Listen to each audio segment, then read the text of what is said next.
Good afternoon, everybody, and welcome to another episode of the Wednesday webinar with Property Law Alliance. Hoe gaan het, Cilna? How are you? Oh, goed, dankie. Hoe gaan het met Lekker, jou? man, lekker. I was so surprised. I was so surprised. I've actually been sitting here translating the TPN leaseback from English to Afrikaans. So I'm like, my brain is ready to switch between English and Afrikaans, but it was a little bit of a surprise coming from you. Maar baie lekker, dankie. Here's another surprise. Boa noite, Bruno. Como está? Estou bem, tu? Bruno, have you been translating anything into Portuguese recently? No, Apart from your thought? I haven't. It's Portuguese legal is like it's on a world of its own. No It's chance. like I'm ever Afrikaans legal, my friend. Yeah. It's not fun. But welcome, everybody. Welcome to another episode. And it's so good, as always, to have our experts with us, Bruno and Cilna. We've got a jam-packed session for you today. So I think let's get straight into it. Oh, also, I just wanted to find out, I hope all of you have had a great weekend, a long weekend. I forgot to ask, slipped my mind. Cilna, how was your long weekend? Amazing, thank you. I was sick in bed, which is now a good way to start this. If I suddenly switch off my mic and my camera, it's because I went into an amazing coughing situation. So I've been sick. Thank you very much. I went for a COVID test, tested negative, but pretty impressively sick. So in bed, and I binge watched, I'm not proud of this, but basically the entire Superstore, all 4 seasons that happened. Yeah. Sounds very productive. so productive. Bruno, how was your long weekend? How was your long weekend? Bruno? It was good. Not as good as Cilna's. That sounds like a proper break. Like I wouldn't mind sitting in bed watching Superstore. It's amazing. No, but it was cool. No, we went away over Saturday night. I just got into nature a little bit, switched off the phone. I haven't done that in like a year and a half, so it was good. Nice, man. Nice. Cilna, I hope that you get better and that you will stay with us during this. No cough attacks. I'm putting it out into the atmosphere now. No cough attacks on your side. So we've got our first question by a viewer of ours who was 9 years old when his parents were evicted from their home. He believes there was fraud in the site, but this was years back, which will come into play as I progress with the question. So he believes that there was fraud somewhere along the line, either on the bank side or whether it be with the deeds office. And I think what we want to find out here is if there is fraud or was fraud, especially on the side of the deeds office. So if you believe that you own a home, and then someday you go and you check at the deeds office and discover, oh, this home actually doesn't belong to me, it belongs to David down the road or somebody else for that matter.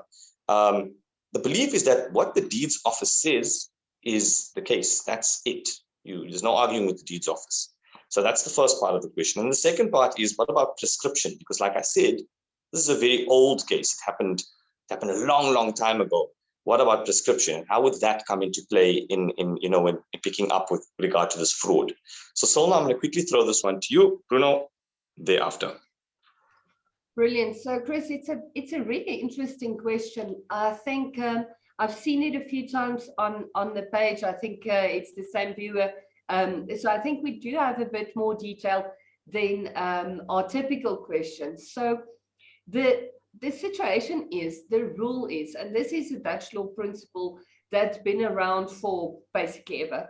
And the simple rule is, whatever the deeds office record, that is the possession. So if you do a deed search and you see the property belongs to Miss C.P. Steyn, that is who the property belongs to. Never ask what the P stands for, but then the property belongs to me, and that's the way it is. Unless you can prove that there was actual fraud, but you need to be able to prove this.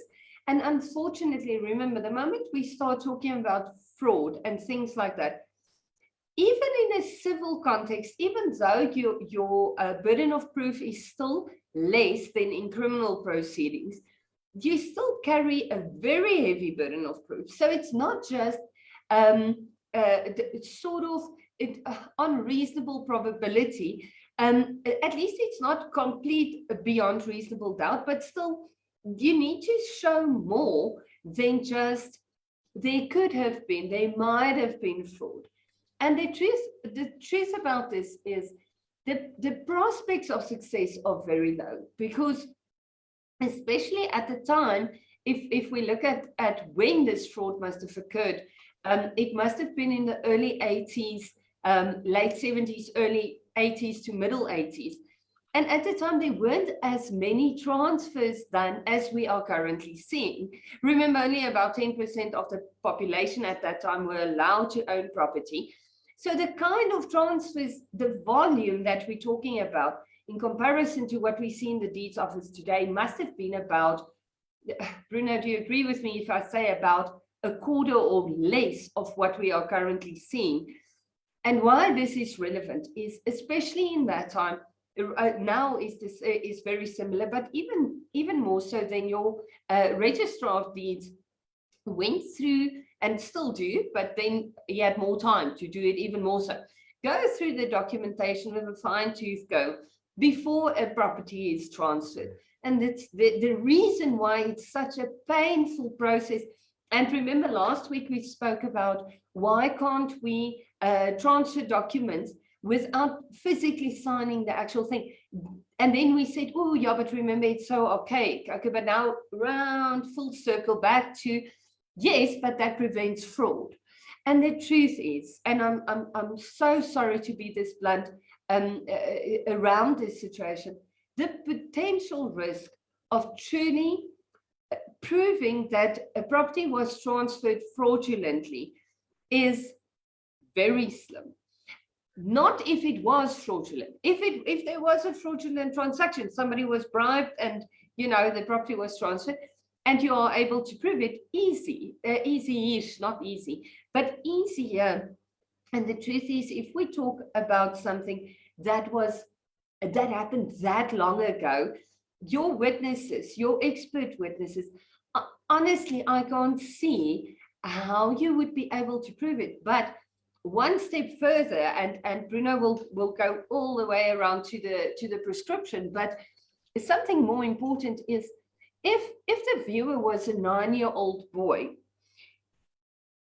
he didn't have any right or title to this property, even in a situation where later in future he might have, or he could have been, a title holder of this property. So what I'm saying is, even if the property was bequeathed to him, for instance, in a will, and his parents are now deceased, even in that situation, that fraud or alleged fraud, unfortunately, he can't be a claimant, he can't be an applicant, because he does not have locus standi, meaning he doesn't have the right to approach a court for these proceedings. So just on that, I can't see any prospects of success, and I'm truly sorry for our viewer. I do realize that you really want to get something done on this, and I realize that you do feel like doors are being slammed in your face, and I think it's important to really get the message across that one of the biggest reasons for that is I can't see that you have locus standi, and I cannot see that we can show in any way that you were prejudiced due to this. Yes, if you're 9 years old and you go through an eviction, it's absolutely traumatic, and I appreciate that. But unfortunately, that's not sufficient grounds to vest locus standi. But prescription is a much bigger and more stop you in the tracks problem. So over to you, Bruno, to just make it even worse. Sure. Yeah, look, it is quite a sad scenario. And I mean, as you guys know, I used to do a lot of work in the sale and execution space. And I experienced this quite a lot, because typically you find that people losing their houses, properties getting sold, especially on foreclosures. There's very, very often a story behind it. Sometimes admittedly, the stories aren't legitimate or aren't true, but sometimes they do feel true. And you do see that they jump over hurdles to try and get things sorted out, and it's not always possible. So I have to agree with Cilna over here. The problem is it's the causal link. We're too far apart here. The locus standi is going to be an issue because the fact that your parents own this property does not mean that you would have owned it. Even if everything had gone smoothly, there's no guarantee your parents would have kept it. There's no guarantee your parents wouldn't have sold it and utilized the money or bequeathed it to somebody else. So that's already the problem. Is over here we're speculating on what could have happened had they retained the property. If we're speaking about an eviction now this ties into both locus standi and prescription. If we're speaking about an eviction, it sounds to me like this wasn't an unknown event. And why this is very important is prescription. There's a whole bunch of rules when it comes to prescription, but one of them is knowing that the debt actually exists. So reasonably knowing, not closing your eyes and hoping that it didn't happen when in fact it did. So if you get a summons from the bank, but for some reason you don't hear from them in a couple of years and the property gets sold on auction and you didn't know about it, it's very difficult for you to go back and say, well, how would I have known? Because reasonably, once you got the summons, it's fair for someone to expect you to have asked further questions going, what happened after that, right? In a case like this, if you're evicted, the reality is that the event took place. Something at that moment went wrong. And that is typically the moment of realization that goes, okay, wait, something needs to be done. Now, it's true, as a 9-year-old boy, how would you know this? And prescription for minors, that it is wonderful because it does basically postpone it from applying up to a certain period of time. But now, again, this is where the problem comes in. First of all, when you became a major, you would have had to do something. And that unfortunately hasn't taken place from the sounds of it either, because it's been many, many, many years after that. But the reality is the claim was never yours to begin with. So how are you supposed to act on this claim and defeat prescription, saying that you were the minor and it was your claim? Your parents were evicted alongside you. So unfortunately, the reality of the case is that your parents would have had that claim. And they would have had to exercise it. And the prescription typically, when it comes to transfer of assets or claiming the transfer of property or whatever the case is, whether it's movable or immovable, is 3 years, right? It's the same as claiming a debt. So this is in terms of the actual legislation. They would have had 3 years to enforce this. If they didn't act within the 3 years, I doubt anything could be done, because most of the exceptions to prescription are things like people being out of the country, the debtor being out of the country, or there being some kind of acknowledgement of debt where the person acknowledges that the property should be transferred back, and they did it within that specific period of time. So unfortunately, putting all of this together, locus standi is going to be an issue because it wasn't your right to begin with, like Cilna mentioned. And then the fact that no one acted within 3 years of having knowledge of the fraud to begin with is the second problem. I know that Cilna, your one solution here was possibly to pursue criminal charges, but like we discussed before, it doesn't seem to be possible. Do you want to touch on that? Yes, I think it's a good conversation, because I think it's important. Many crimes. So I just full what's the word I'm looking for? Disclosure and indemnity. Yeah, neither one of us are criminal attorneys, and the honest truth is, I once brought a criminal case while I was doing my articles to the point of plea, and then I was like, okay, dankie julle, I'm out. So I have no idea. I don't practice in that field of law. I don't really. I try to avoid it as far as I can. But we quickly brushed up on our criminal law stuff, and I remembered, and there was something in the back of my head about criminal matters also prescribing, and we were indeed accurate. Big crimes, for instance, murder. Yes, we actually do have crime categories. It's not like sin. You do have bigger and smaller crimes. But look at me now getting all, explaining criminal law here. But you do have very serious crimes and then lesser serious crimes. For instance, you can't compare murder to shoplifting. So fraud, unfortunately, depending on the type of fraud, usually doesn't count as a serious crime. So it doesn't fall like with murder, rape, assault with the intent to cause grievous bodily harm, things like that, doesn't form part of that. It also doesn't go and sit with shoplifting, but it's sort of in the middle there, where it's not a super serious crime that cannot prescribe. And your criminal prescriptions in South Africa is typically after 20 years. And so if you haven't instituted proceedings within 20 years from the event, or even if you can argue from the time you became a major, and I would believe that if my calculations are correct now, and apologies if I don't mean to insult you here, but I think in your days, the majority age was still 21. I think it only changed in the early 2000s, eh? We changed to 18. But then if it's 20 years, if it's less than 20 years from there, maybe that's an option. But once again, you can't be the complainant in a criminal case if you weren't the party who's, especially in fraud, whose assets been dealt with. So if you never had ownership of the asset that was transferred fraudulently, unfortunately, you can't be the complainant in a criminal case either. But so 20 years prescription on criminal matters, not serious crimes. Serious crimes you can pursue lifelong. And the list of who's what that we're not going to discuss, because I'm probably going to step with my foot straight into my mouth. So I'm going to avoid that. But definitely fraud would fall under 20 years. Did I sound like a criminal lawyer, Bruno? For a moment you did. Congratulations. Thank you. I'm so proud. But it's actually so interesting. Everything that you said right now, and this whole conversation just got me thinking. Not once did we even touch on the merits. And it's a conversation that I had with some of my clients the other day, where they called me up and immediately started on the merits. We need to claim.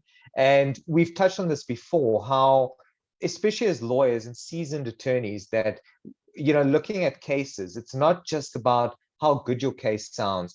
It's not an American TV show where anything goes, as long as you have Alan Shaw arguing the case and it sounds, and he sounds incredible. I mean, I love James Spader to bits, but I mean, we've said South African courts, it wouldn't work.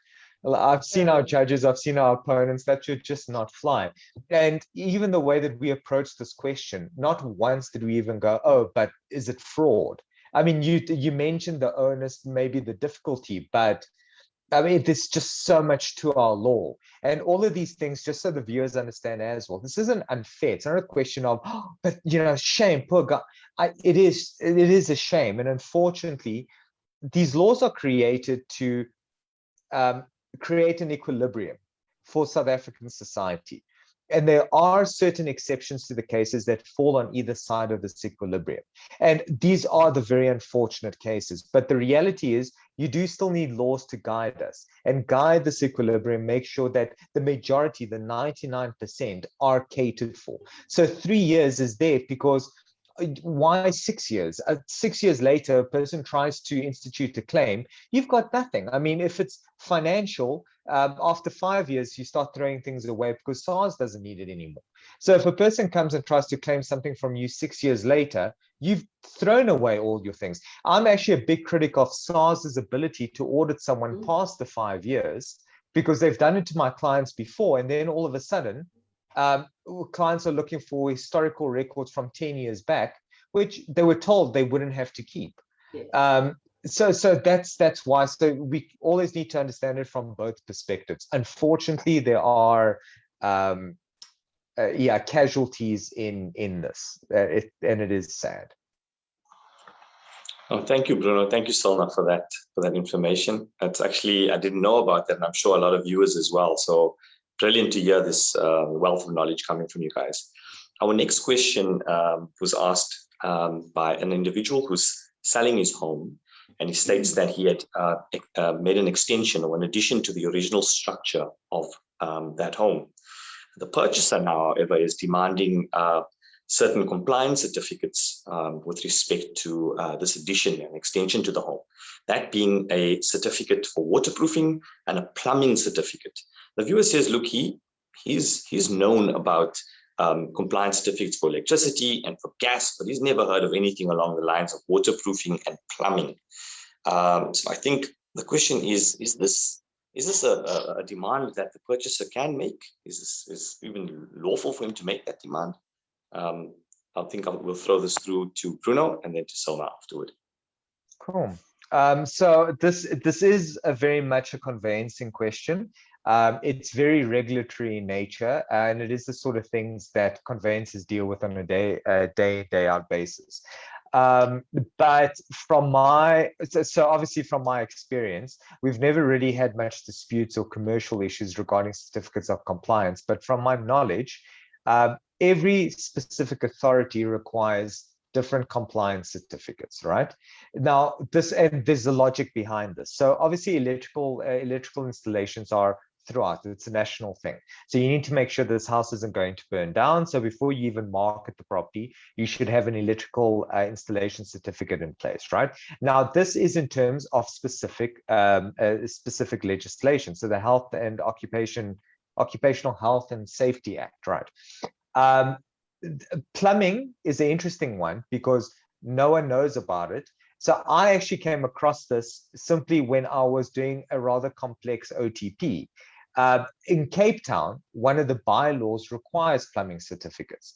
And my understanding of this is because when you buy the coast, obviously with salt water, the corrosive nature of that type of water, and with the piping and the humidity, you may find that pipes inside houses degenerate faster than inland properties. So plumbing certificates may be required, but remember, this isn't a purchaser opting to get whatever he wants. This is something that's required by legislation. If the purchaser wanted this and it's not required, he should have put it in the OTP and said, listen, I don't care what anyone says, I want a certificate that it complies. That's fine. So you can enforce it contractually if it exists in the contract, but you can't enforce it in law if it's not in the contract, because unless you live in Cape Town, for example. Waterproofing, never heard of that. I've never heard of certificate of compliance. It's not something serious enough that I feel would require a certificate. The only other one I know of is Beetle and wood borer certificates, and that again is coastal regions. Not inland, and it's for the very same reason. It's where you find the infestations, so you wouldn't do it in areas where there aren't any infestations and the risks aren't there. So yeah, I hope that answers the question. Oh, thank you, Bruno. Cilna, if you want to add anything to that as well, Bruno's. I've nothing. Okay. I can just say, clearly we are Joburgers and we don't know about weird things like water and stuff. we don't have that. We have like dry places and nothing funny. So no, I have nothing. Okay. So we should have like criminal certificates of when the last break-ins were. I think that's a thing. There should be, yeah. It could very well be. Well, don't say that if we talk about rentals, because that's always my biggest thing to try and explain to tenants. Your landlord's really not responsible when somebody broke into your place, but I digress completely. But no, I hear you. Maybe that would be cool. No break-in certificate. And pollution yes. Certificates, but yeah. And loud neighbors. Yeah. I love that you guys just threw all of these in there as well. Guys, we've got, I'm going to ask this question. Maybe it's something for us to ponder about going forward, for the following weeks. But as quickly as you can, with the limited time that we have left, we have a viewer who's very worried about expropriation without compensation. It's a very real prospect that could happen in the next couple of years. We don't know what the political climate would look like. And he wants to know, is it worth buying now? Is it not? Do I have to wait for this? Is it going to happen? Is it not going to happen? Cilna, what do you think? So glad I get that one, because I've actually done an article about 2 years ago. Remember, this was all the rage. 18 months ago, everybody was like, Section 25, Section 25. And Section 25 and Section 26 of the Constitution obviously that's what we practice, that's what we do. So Section 25 and Section 26 obviously very dear to my heart. And I really delved into this in a lot of details. So I think one of the biggest things that we need to appreciate is the moment everybody was expropriation without compensation, and yay, then COVID came in and everybody's like, what? Section 25, what now? And everybody's over it. And nothing actually stopped. And I think I'm going to say this, I'm going to try and be diplomatic, but I'm actually going to be super blunt about it. If you follow social media and Huisgenoot, You Magazine, hypes, die keer, nee, die beeld, die rapport. Now I'm naming all the Afrikaans ones, and that's not what I mean. But what I'm saying is, if you follow hype, you will be hyped up. And I promise you, it's beautiful. It's much more entertaining to be hyped up than not. Actually, it's such a funny thing. My boyfriend looked at my Instagram feed the other day, and he's like, you have a bunch of Yorkies and stuff on your Instagram. What is wrong with you? And I said, well, on both Instagram, Facebook, all my social media stuff, I simply, if somebody posts something political in nature or something negative, I am going to unview your stuff, because I prefer not to have any negativity in my life. And why this is relevant to the expropriation without compensation conversation is, if you understand the law, if you understand how legislation is made, if you understand the process that an act has to go through to be amended, the amount of public input that is required, they actually sit there, the parliamentary committees must listen to every single thing, and they do. I am closely involved with the parliamentary committee for the that works on the Rental Housing Act, so human settlements. And I have seen the Rental Housing Amendment Act going from amending the term landlord to a more gender neutral thing, because they said landlord's not gender neutral, after public input, sticking to the term landlord. I have seen this actually, not Facebook post somebody with a mic and a camera. Sorry, Cilna, what were they going to change it to? Person? Landowner, which is wrong, and that's obviously why they didn't. Yeah. But I know that happens, and you know as well. Very often we get legislation changes that pass, but that was because the majority of the country decided on that. Now, I don't know how to break the news to you, but we live in a democratic society. This means everybody has input. So if you use your input in drama on social media, it's falling on absolute, can't help you with anything ears. It's unfortunately not deaf ears. They're going to share the living daylights out of it and cause drama and harm what? Our own economy. It is silly, guys, to be worried about something that is factually not correct. So the viewer that asked this question, thank you so incredibly much, because you're asking the right people in the right forum without causing drama or chaos. You're asking a question. And the answer is, I do not know where we are heading with the legislation. The amendment of Section 26 of the Constitution isn't our problem. The amendment of the Expropriation Act will be the problem. So just in me saying that, I think I'm making a few people say, huh? We don't care about the amendment of Section 25. That doesn't affect us that much. An amendment to the Expropriation Act might, but we've already seen the draft legislation on that, it's not something that could happen and could bite us in the face. We know what everybody is planning. We know what's on the cards. And what's on the cards is unused, yellow, agricultural land are definitely up for potential expropriation without compensation. We are not there yet. That stuff that you see on social media, sorry, Chris, you said quickly, I'm not quicklying this one, sorry. But, and I'm not copying that, you see, this is my thing. I'm very passionate about this, you didn't notice.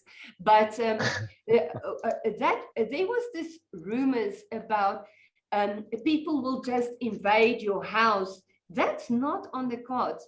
Yes, it happened. I know it happened in Achman, what's that place? Hermanus. And there was another one. There were a few, even here in Windsor, we had a bit of a attempted land grab. But what was the end of that, guys? Go back to that Hermanus story. Go back to that and see what happened. Immediate, urgent interdicts. Bam, bam, bam, bam, bam. That is what we have. We have a court system protecting the right of the owner. Yes, an eviction is a painful, long, costly process, but you have that remedy and the court is behind you. Yes, we're going to see expropriation without compensation. I don't doubt that at all. But we're going to see that on unused agricultural land. So my advice is buy property now. And if you own a piece of agricultural land that you are not using, try and sell it now. If you can't sell it, talk to a firm that understands how agricultural land works at this stage. Sell it on an installment sale agreement, something different. Get rid of your agricultural land that you are not using, or start using it. Rent it to an upcoming farmer. Guide him, help him, so that land can be used. And please, guys, stay away from drama, because this is what's killing our country. We need to look at the positive side, and we need to look at where we can uplift and help each other. And we need to really drive our economy instead of killing it with unnecessary drama. Guys, if I had a mic, would have been Nice. Nice. Bruno, 2 minutes or less, you want to add anything? Or she just did a mic drop. I can't add anything. That's true. That's just rude. There's no mic to hand over to you. Cilna threw it away. It's on the floor. Is she? No, but thank you so much, Cilna. Thank you so much, Bruno, and to the viewers who tune in every week to listen to you guys, and with all the wealth of knowledge that you bring. I hope that you guys will have a blessed week going forward. Please, the viewers, drop your questions down in our comments or on the page itself, and we definitely will get through to them as we did today. Cilna, tot ziens, Bruno, ciao bella. Cheers, everyone. Goodbye. Yes. Bye-bye. Bye.